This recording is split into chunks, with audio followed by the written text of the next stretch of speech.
What's up, ladies and gentlemen? Blugoblin here, the greatest goblin that ever lived, is here to give you a comic book review for this week in February 2013.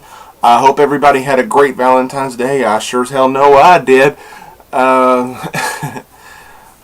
Love you, Jennifer. But I'm here to review some books, and I will be... And for all my buddies at Dark Avenger Inc. and Dark Avenger Inc. Plus, I am planning on doing, immediately after filming this review, I'm going to film another one in which I'll review the, I believe it's the new issue of Ultimate Comics X-Men. So stay tuned for that on Dark Avenger Inc. Plus. I'll put the links in the description as well as the link to their Facebook page. Go check them out, by the way. I always want to give a plug to my student, TheMtVernonKid. It's always good to hear from you, bud. I'm going to start with an independent, then go through DC, and then finish it up with Marvel. We're going to start with the independent, but it was something that came out last week, and I didn't get it, so I got it this week. So technically, it counts. We're going to start with IDW's Teenage Mutant Ninja Turtles number 18. I just got to say, that's a really sweet cover. I love this. Now, this is the continuation of the story involving the Turtles with the neutrinos. And I'm like, okay, you think of the neutrinos, you think of the alien kids from the Ninja Turtles cartoon. I got the DVD box set right there. Thanks a lot, Chris. You're awesome. Been watching the hell out of that thing, by the way. But you think of the neutrinos, that's what you think of. You think of those hot rodding teenagers from Dimension X, and you think of all the 50s slang that they use, like daddy-o, jack-tugging, you know, all that shit. No, you don't get that in here. You get the looks, but it's like, you get the looks, but they're way more serious, and I'm just like, huh, thank God. Because out of all the Ninja Turtles cartoons that I remember watching, thanks to my old buddy Chris, I can easily say the neutrinos are probably some of my least favorite characters from the original cartoon, without question. And thankfully, IDW knew not to go there. But the way the neutrinos are done in this comic book series is great. They have the same look, but their attitude is much, much better. They're serious, they're good fighters, they're good soldiers, and they remain loyal to their mission, which is a plus. This is very, very well done. We get this meet the Fugitoid in this issue, as it's spoiled by the cover. But the Fugitoid steps in. This incarnation of the Turtles, their first meeting with the Fugitoid, and it was a very nice introduction. It was something I ain't seen before, and you know, I already knew who it was because they were leading up to him showing up, and you pretty much already knew who it was. I just didn't expect to see how he introduced himself, which, as Mikey said, was sick. The action here was really good. The dialogue was great. The backstory, more of the backstory on Krang, that was really good stuff. I am loving this Ninja Turtle series. And but speaking of Ninja Turtles, I have some bad news. Due to some new series coming in, and I have to make some room because I can only afford so much, unfortunately, I'm making the painful decision to drop the TMNT Color Classic series from my pull list. I'll be getting the next issue, but after that, I am unfortunately going to stop getting that series. I love the original series, but you know, I got to make some room for some more series because I'm not rich. I don't have a lot of money. I can only afford so much, and there's so many more series coming in, and TMNT Color Classics unfortunately will have to go, and there's probably going to be a couple more series that might have to go to make room for some new series. So just stay tuned and see what I do there. But back to this. This was really good, and it ends on a bit of an old-fashioned cliffhanger. But for this story, it works. It's really well done, Kevin Eastman. Thank you so much for this stuff. This is great stuff. And there's a very, very good, very short and sweet, very loving tribute to a former artist who did some work for the Turtles, and it's a tribute to him who, unfortunately, he passed away back in November.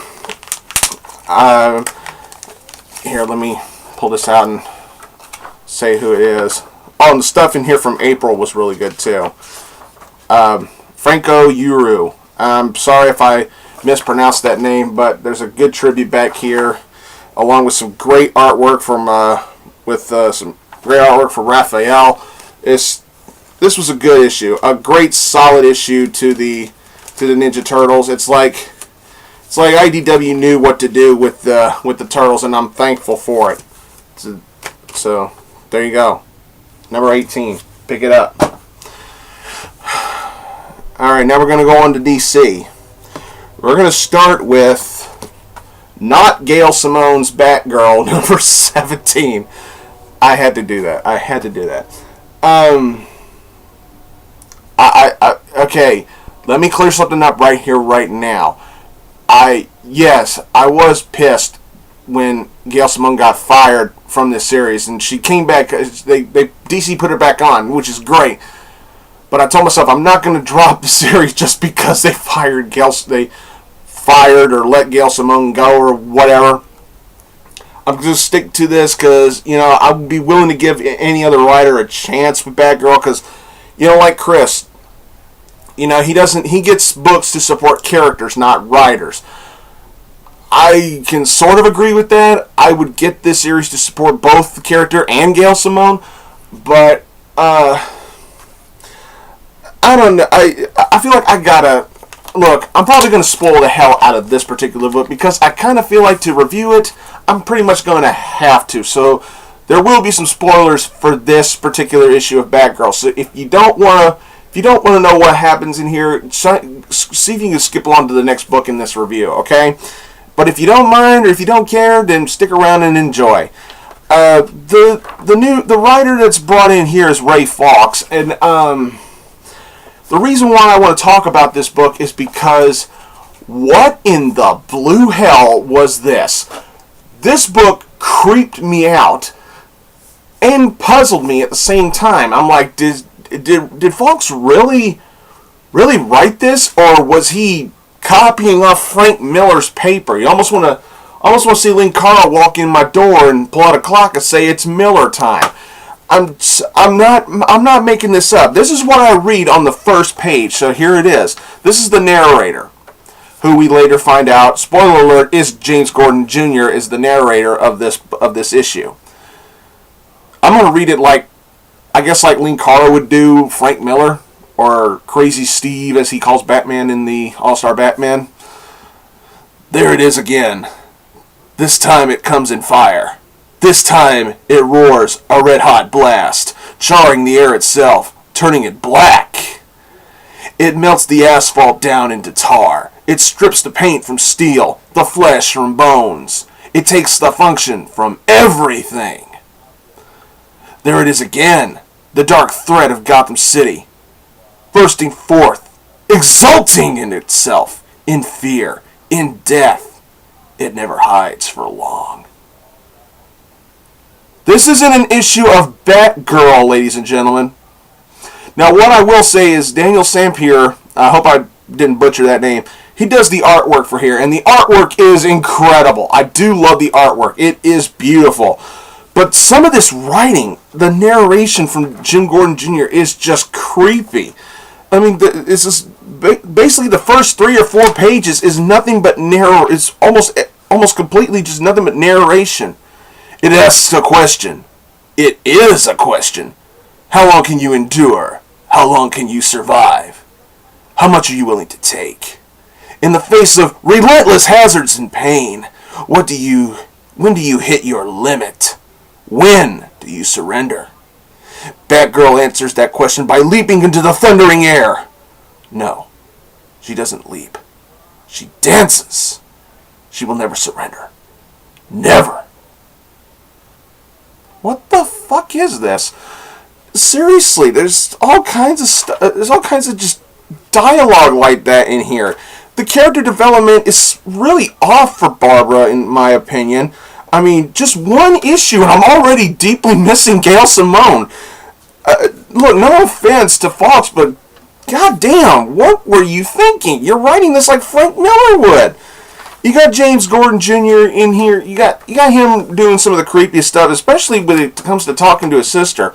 He calls her, and he's like, "Oh, hi, sis. Sister mine. Sweet, sweet sister mine." Who the fuck talks to their sister like that? You have to admit, that Joker's got some compelling ideas. That thing he said about cutting your limbs off, keeping you somewhere? Maybe I should finish what he started.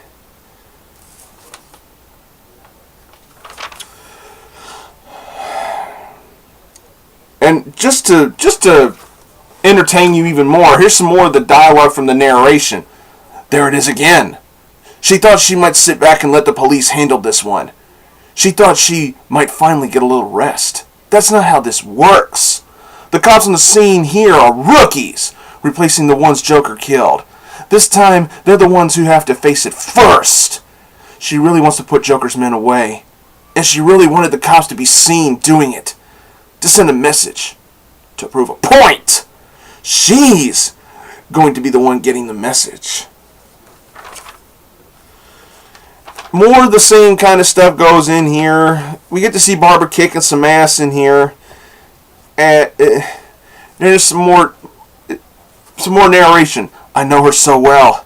I could practically hear the gears turning in her head. She's puzzling over this one. It's right there in front of her. But she hasn't quite got it. Yes, Fox also likes to emphasize random words like Frank Miller does. I'm not kidding. He loves to emphasize just random words. It's like if I told my girlfriend I'm going to the store to get some milk. Would you like me to get anything else? It's kind of like if I were to talk like that. Sounds ridiculous, doesn't it? Oh, probably one of the creepiest lines in the book is near the end, and this is from James Gordon Jr. He's talking about his sister now, mind you. My sister. Even now, though she hasn't quite pieced everything together yet, she moves unerringly towards her target. There are a lot of moving parts here, but I know she'll figure it out. I have to admit, she is fascinating.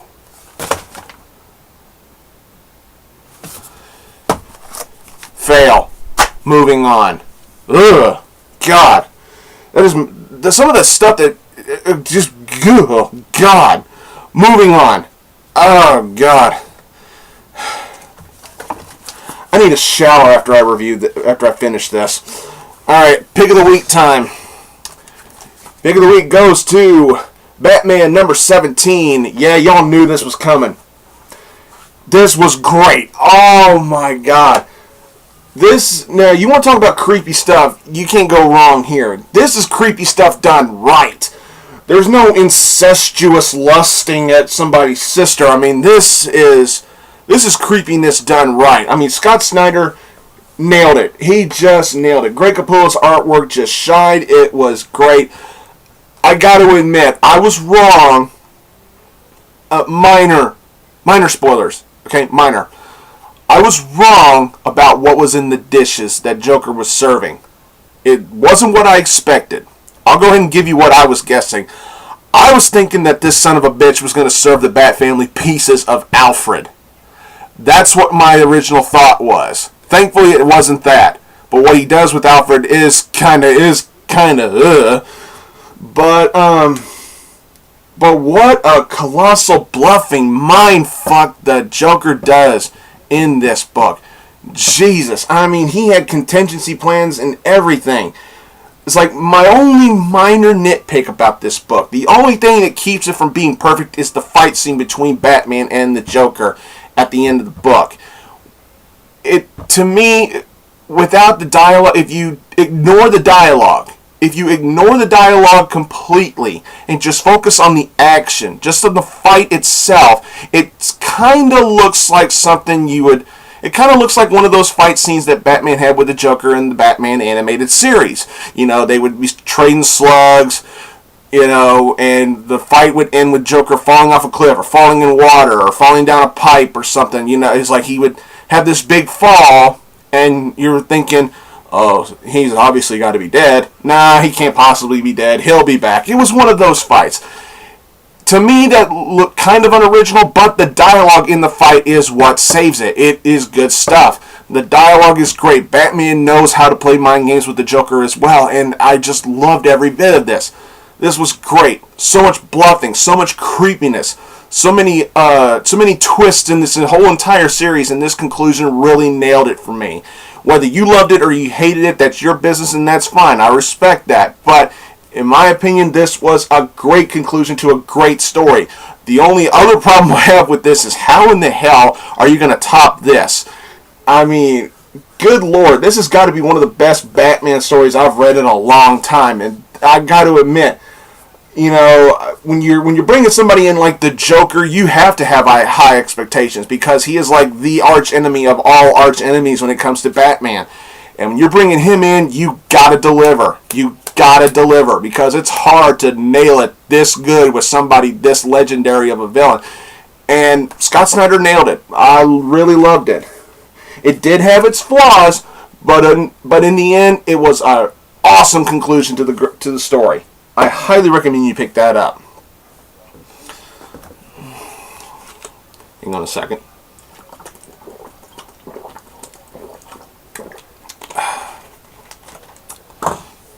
Like water. Alright, moving on.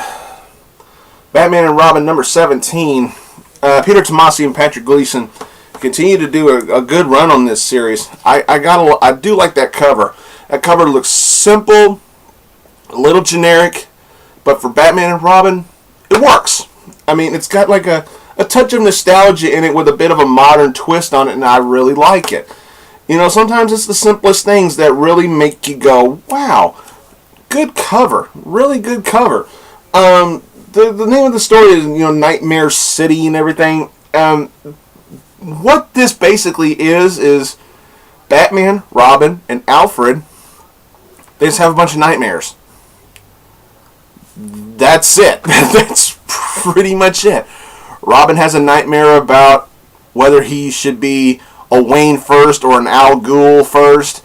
Bruce has a nightmare about all the villains getting to him. He, of course, has nightmares about, you know, his parents and everything. And Alfred has a nightmare about the Joker, but Alfred's nightmare kind of ends positively. I'm not going to spoil it. But in a nutshell, that's pretty much all this book is. It's a one-and-done issue. It's just, they go to sleep, they have some dreams, they wake up, they go back to sleep, and it ends on a dream. So there you go. That's pretty much it. I mean, I'm not going to ruin anything. It's just, it was a solid read. It was good, but all it was just a bunch of dreams. And that's pretty much it. Alright, we're going to end DC off with Suicide Squad number 17. Adam Glass, you're getting better. You're getting better at the writing. I mean, I keep this series for Harley Quinn. I keep it for Harley and for Deadshot. Yo-Yo's growing on me. I mean, he is growing on me. I'm starting to like him a little bit more. King Shark, I miss the old King Shark. I don't like the new King Shark, the whole hammerhead thing. I liked Gail Simone's King Shark, and remember, he's a shark. Henrik Johnson, good artwork. I mean, this book had a little bit of everything. It had some great action, some good comedy, and Harley's is good with the sarcasm and the quips and everything. And there's a funny gag about Yo-Yo's foot fetish. Apparently Harley knows about it and she'd be willing to let him suck her toes or whatever. That was weird. Not that there's anything wrong with that. It's just... But, Deadshot... God, Deadshot shined in here. It's like... I love the panel where he says sometimes, as he's getting a knife in his shoulder, he's like, sometimes... you gotta take a little damage to blow someone's brains out, and he puts a cap in a samurai field agent or whatever. He's willing to take a sword in the arm just to get close enough to blow someone's head off. That's great. I mean, that makes a good hitman from a superhero standpoint. I mean, a good hitman would take somebody out without getting touched. But we're looking at a comic book here, and it just makes him more awesome. And we get to see Yo-Yo's sister Red Orchid make her big debut in here, and we get to see some backstory on Yo-Yo and his sister. Very nice. We get to see how they got their powers, which is a plus. We get to learn more about them, and then we get a really big dun dun dun kind of cliffhanger. And this is where I have my problem with the Suicide Squad series. My problem with the series is that apparently nobody's allowed to die. I mean, anybody that gets killed in this book gets miraculously revived, or there's a reason why they didn't die, or it's like, oh, you think they died, but it turns out they really didn't die, or they faked their deaths, or they got healed really well, or something. It's like there's always an excuse to keep people from dying in this series. And I'm sure the people who died earlier in the series will find a way to come back to life later on down the line. That's my only real complaint about the series overall, is that nobody seems to permanently die here. I mean, Deadshot put a bullet in himself to kill Regulus, and yet he can wake up a couple issues later like he didn't get touched at all, and that just kind of bothers me. Nobody really truly dies in this series. You know, I too sometimes am against character killing, but if you're going to kill a character off, don't fix it just 2 issues later. Give it some time to give us readers some time to adjust to them being dead and go, it's too bad they're not around anymore. Linger and not drag it out a little bit. If you're gonna bring a character back, do it slowly. You know, if you have to build it up, then build it up. If you don't want to build it up, then don't do it. Just keep the story going as it's going. You know, maybe wait at least a few months before you bring someone back. Don't do it just 2 or 3 issues later, because that hurts the series. That's just my opinion. But overall, this was a good read. Above average, but not nearly perfect. So there you go. We're going to go on to Marvel. I've got 3 Marvels here. We're going to start off with Scarlet Spider, number 14. All the power, none of the responsibility. Okay, look, Mr. Yost, I'm sorry. I love some of your work. I loved your work on Red Robin. This is a good series. However, everybody should know one thing. Remember, I am brutally honest. And I already said this on my Twitter feed. This issue, number 14, is without question, in my opinion, the most unoriginal issue of this entire series. And this book is extremely hurt because of that. This would have been a good read had it not been for the big steaming pile of unoriginality. Mr. Yost, I have to tell you the truth. You failed on this issue. Why? It's because you probably went back to did some Marvel research on another story that was told just like this, and that story was written by people like Peter David, like J. Michael Straczynski, and hell, it even has winks and nods to that story. What story is that? Yeah, really, Yost, really.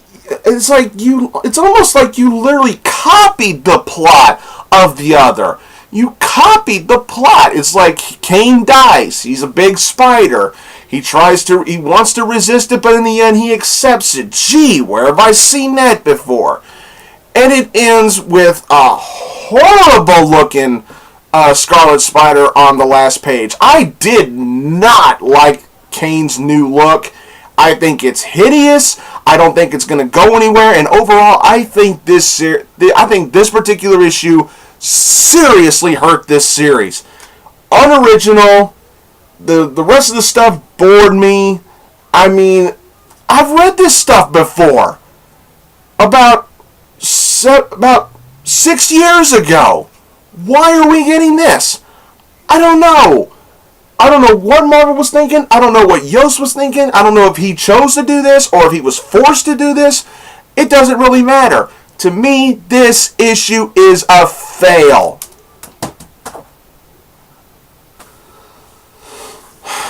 Moving along. Uncanny X-Men #1. Yes, I did. I picked this up. Brian Michael Bendis, Chris Bachalo. I know my student, my best friend here on YouTube, TheMtVernonKid, and I respect his opinion. He hates Chris Bachalo's artwork. Well, I wouldn't say he hates it. There are a lot worse artists out there, Mr. Land or Mr. Liefeld, but I know he's not a fan of Chris Bachalo's artwork, and I respect that. But I am a fan of Chris Bachalo's artwork. I don't like everything he does. I love the way he drew Wonder Woman and Black Canary. Wow. Damn, that's some good art. But in here, the artwork is good. I mean, it's really good. Bendis nails it here.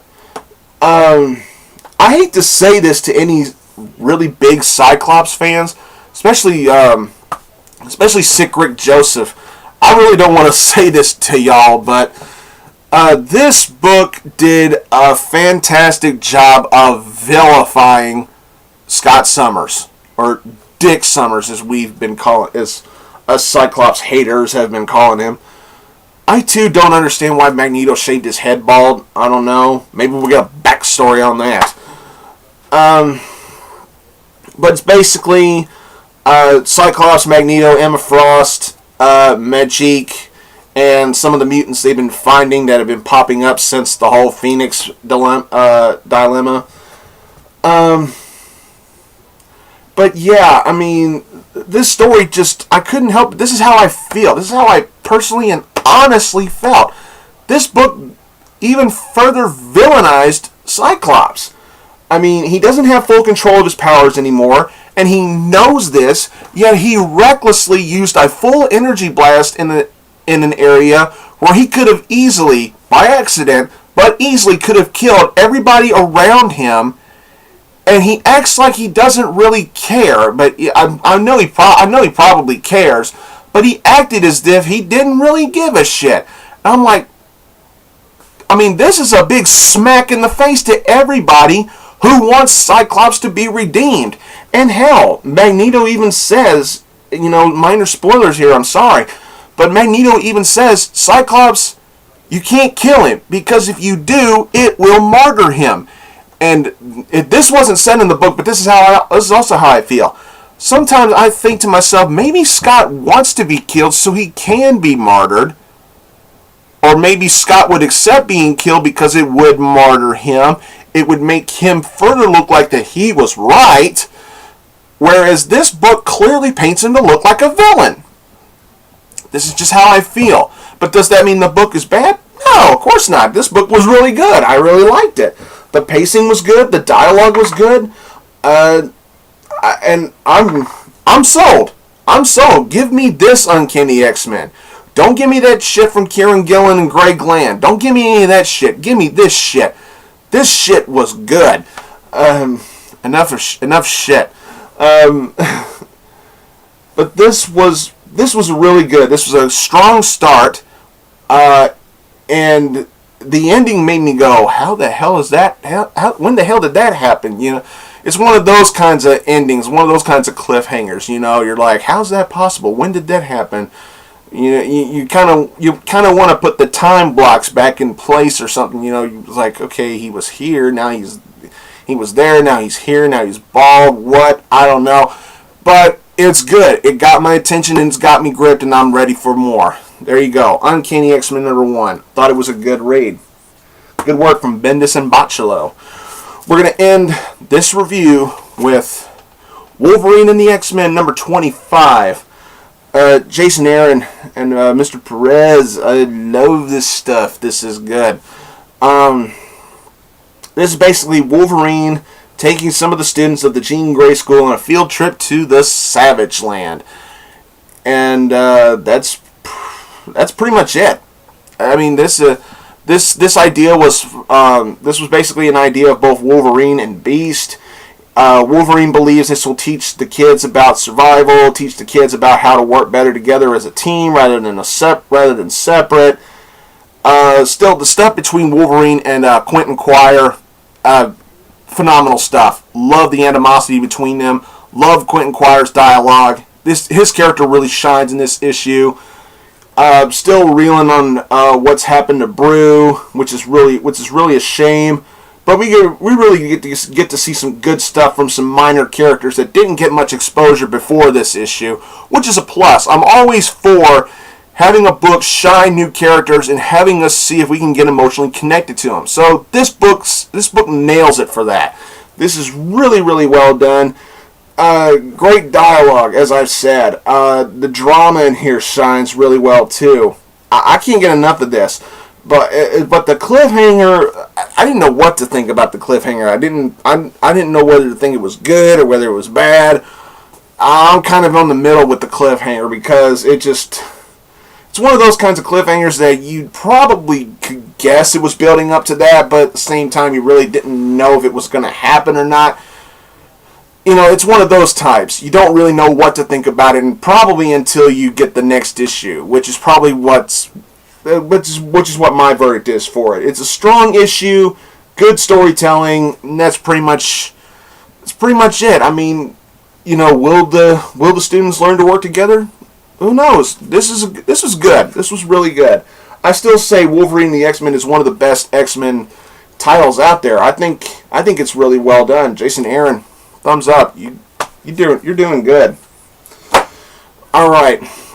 Well, that's all I got for this review, everybody. Subscribe to this channel and stay tuned for more. Subscribe to my Blugoblin X channel. I know I haven't been doing much on that channel lately, and I apologize. I've been real busy here lately. Hell, I just came back from Tennessee yesterday. Don't forget about my friends at Dark Avenger Inc. Plus. Subscribe to that channel. Dark Avenger Inc. as always. Thanks again for watching, everybody, and until next time, I'll see y'all later.